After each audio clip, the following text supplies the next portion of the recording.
Hi friends, welcome back to our channel. So చాలామంది నన్ను అడుగుతున్నారు, షేర్స్లో పెట్టడం మంచిదా లేకపోతే మ్యూచువల్ ఫండ్స్లో పెట్టడం మంచిదా అని. నా ఉద్దేశం ప్రకారం అయితే రెండింటిలో డైవర్సిఫై చేయాలి. కొంత భాగం షేర్స్ ఉండాలి, కొంత భాగం మ్యూచువల్ ఫండ్స్ ఉండాలి. షేర్స్ ఏంటంటే మన ఓన్ రిస్క్ కాబట్టి, సో మనకి 20% గ్యారంటీగా వస్తుందనే కన్విక్షన్ మనకు ఉంటే కంపల్సరీగా షేర్స్లో ఇన్వెస్ట్ చేయడం మంచిదే. ఎందుకంటే షేర్స్లో కొన్ని షేర్స్ లాస్ట్ 1 ఇయర్లో డబుల్ ట్రిపుల్ అయిన అవకాశాలు ఉన్నాయి. అంటే అది ఎలా ఉంటుందంటే గవర్నమెంట్ కెపెక్స్ అంటే క్యాపిటల్ ఎక్కడ ఎక్స్పెండిచర్ చేస్తుందో అలాంటి సెక్టర్ చూసి మనం ఇన్వెస్ట్ చేయొచ్చు. Last year public sector units కానివ్వండి, లేకపోతే బ్యాంక్స్ కానీ పబ్లిక్ సెక్టర్ బ్యాంక్స్ కానివ్వండి, లేకపోతే సెమీ కండక్టర్ ఇండస్ట్రీకి 50% సబ్సిడీలు ఇవ్వడం కానివ్వండి, ఇలాగే చాలా గవర్నమెంట్ సపోర్ట్ చేసింది కొన్ని ఇండస్ట్రీస్కి. వాటిలో ఇన్వెస్ట్ షేర్లో వాటిలో మంచి షేర్స్ ఏమున్నాయి, లో డెట్ షేర్స్, అంటే డెట్ లేని షేర్స్, తర్వాత క్యాష్ ఫ్లోస్ ఉన్న షేర్స్, తర్వాత ఆర్డర్స్ ఉన్న shares, ROI return of on equity ఉన్న షేర్స్లో చూసి ఇన్వెస్ట్ చేసుకుంటే మనకి కొద్దిగా తొందరగా వచ్చే అవకాశం ఉంది. షేర్లో ఇన్వెస్ట్ చేస్తున్నట్టు మనం గుర్తుపెట్టుకోవాల్సింది అంటే 20% రిటర్న్ రాకపోతే షేర్లో ఇన్వెస్ట్ చేయడం రాంగ్. మీరు షేర్స్లో ఇన్వెస్ట్ చేసి మార్కెట్ మీరు లాస్ అవుతున్నారంటే మీరు వెంటనే షేర్స్ నుంచి బయటకు వచ్చేయాలి. ఎందుకంటే షేర్స్లో ఇన్వెస్ట్ చేసి 20% రాకపోతే మీరు కరెక్ట్ ప్లేస్లో ఉన్నట్టు కాదు. వెంటనే మీరు మ్యూచువల్ ఫండ్కి వచ్చడం బెటర్. మ్యూచువల్ ఫండ్లో ఏంటంటే మీకు ఎట్లేదన్నా 12-15% return generate చేయగలుగుతాయి.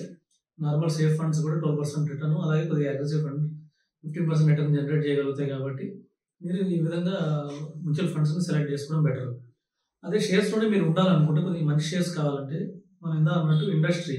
So government suppose ఈ ఇయర్ చూడండి కొద్దిగా రెన్యూవబుల్ ఎనర్జీ అంటే పవర్ స్టాక్స్ బాగా పెరుగుతున్నాయి. సో వాటిలో మంచి స్టాక్స్ ఏమున్నాయి, ఆల్రెడీ పెరిగిపోయిన స్టాక్స్ ఏమున్నాయి, ఇంకా వేరే స్టాక్స్ మంచి ఏమున్నాయి, వాటితో పాటు ఎక్కువ రిటర్న్ వచ్చే అవకాశాలు ఏమున్నాయి, ఇలాంటి మనం 1-2 సార్లు చెక్ చేసుకొని ఇంకో 4-5 సోర్సుల నుంచి మనకి ఇన్ఫర్మేషన్ తెచ్చుకొని, అంటే ఇప్పుడు మీకు ఒక మంచి ఇన్ఫర్మేషన్ ఇచ్చేవాళ్ళు స్టాక్స్ గురించి అవి తీసుకొని మీరు వాటిలో టాలీ అయినవి చూసి ఇన్వెస్ట్ చేయొచ్చు. తర్వాత వాటి గురించి రీసెర్చ్ చేసి మీ ఓన్ రీసెర్చ్ మీకు స్ట్రాంగ్ కన్విక్షన్ ఉంటే అందులో ఇన్వెస్ట్ చేయొచ్చు. అలాగే మీరు పవర్ స్టాక్స్ అనుకుంటే ఒక 4 స్టాక్స్లో ఇన్వెస్ట్ చేయొచ్చు. ఇలాగే మనం డైవర్సిఫై చేసుకొని కొద్దిగా చేస్తే కొద్దిగా ఎక్కువ రిటర్న్ వచ్చేది ఉంది. లేదు నాకు కొద్దిగా కష్టం అనుకుంటే పిఎంఎస్ ఉంది, పోర్ట్ఫోలియో మేనేజ్మెంట్ సర్వీసెస్ ఉంది, ఇందులో ఇన్వెస్ట్ చేసుకోవచ్చు. పోర్ట్ఫోలియో మేనేజ్మెంట్ సర్వీస్ అంటే మన తరఫున వాళ్ళే ట్రేడ్ చేస్తారు. సో కొద్దిగా రిటర్న్ ఎక్కువ జనరేట్ చేస్తారు, కొద్దిగా రిస్క్ కూడా ఉంటుంది. సో ఆ విధంగా కొద్దిగా మన వల్ల కాదనుకుంటే వాళ్ళకి ఇస్తే పోర్ట్ఫోలియో మేనేజ్మెంట్ సర్వీస్ ద్వారా కొద్దిగా రిటర్న్ ఎక్కువ జనరేట్ చేస్తారు.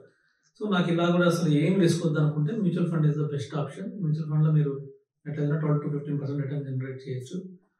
సో ఇందులో కూడా మల్టీ అసెట్ ఫండ్స్ ఉన్నాయి, అంటే ఈక్విటీ, డెట్, రియల్ ఎస్టేట్, గోల్డ్లో కూడా ఇన్వెస్ట్ చేసే ఫండ్స్ ఉన్నాయి.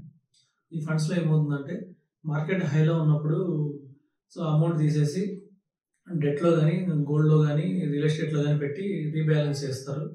అలాగే మళ్ళీ రేపు మార్కెట్ పడగానే మళ్ళీ మార్కెట్లోకి కొంచెం అమౌంట్ ట్రాన్స్ఫర్ చేస్తారు. ఈ విధంగా ఫండ్ మేనేజరే రీబ్యాలెన్స్ చేస్తూ ఉంటాడు పోర్ట్ఫోలియో. సో సిచ్యువేషన్కి తగ్గట్టు. సో అవి అయితే ఇంకా మనకి ఎక్కువ అవకాశం ఉంది.